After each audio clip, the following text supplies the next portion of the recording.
লোকটা মারা গেছে অনেক বছর আগে, কিন্তু কেউ সেটা বোঝে না, কারণ সে কাঁদে না, চিৎকার করে না, ভয় দেখায় না, সে শুধু অপেক্ষা করে। রেল লাইনের ধারে একটা পুরনো বাড়ি। লোকজন বলে ওখানে রাতে আলো জ্বলে, কিন্তু কেউ থাকে না। সেই বাড়িতে প্রতিদিন সন্ধ্যায় একটা চেয়ার জানালার পাশে টেনে আনা হয়, আর জানালার বাইরে তাকিয়ে একজন লোক দাঁড়িয়ে থাকে। 1996 সাল। ছেলেটার নাম ছিল অর্পণ, আর মেয়েটার নাম মালবিকা। ওদের শেষ কথা হয়েছিল এই বাড়ির জানালার ধারে।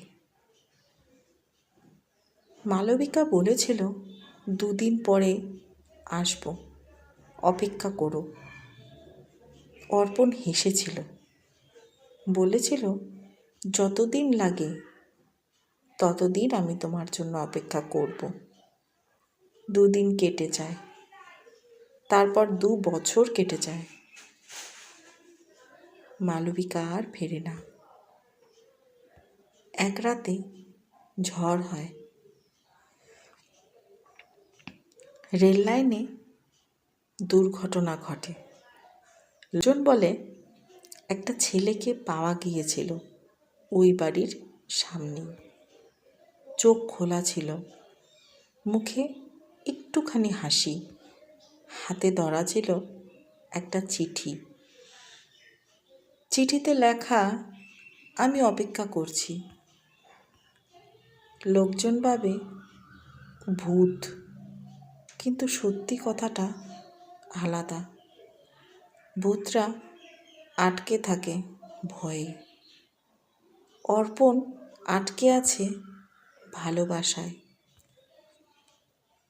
প্রতিদিন সন্ধ্যা হলে সে জানালার পাশে এসে দাঁড়ায়, যদি মালবিকা আসে। বাড়ির ভেতরে শত শত চিঠি, সবগুলোই লেখা, কিন্তু পাঠানো হয়নি। একটার শেষ লাইন, তুই এলে আমি মরে যেতে রাজি। রাতে যারা ওই বাড়ির সামনে দিয়ে যায় তারা বলে জানালায় দাঁড়ানো ছেলেটা কারো দিকে তাকায় না, শুধু রাস্তায় চোখ রাখে, আর মাঝে মাঝে ফিস ফিস করে বলে, আজ আসবি তো? 2018 সালে একদিন একজন বয়স্ক মহিলা বাড়িটার সামনে এসে দাঁড়িয়েছিল। সে কাঁপা কাঁপা গলায় বলেছিল, অর্পণ। জানালার পাশে দাঁড়ানো ছায়াটা সেদিন নড়েছিল। অনেক দিন পর সে প্রথম ঘুরে তাকায়। মহিলাটি বলেছিল, আমি দেরি করে ফেলেছি। সেদিন রাতে বাড়ির আলো আর জ্বলেনি, কিন্তু লোকজন বলে ভূতটা চলে গেছে।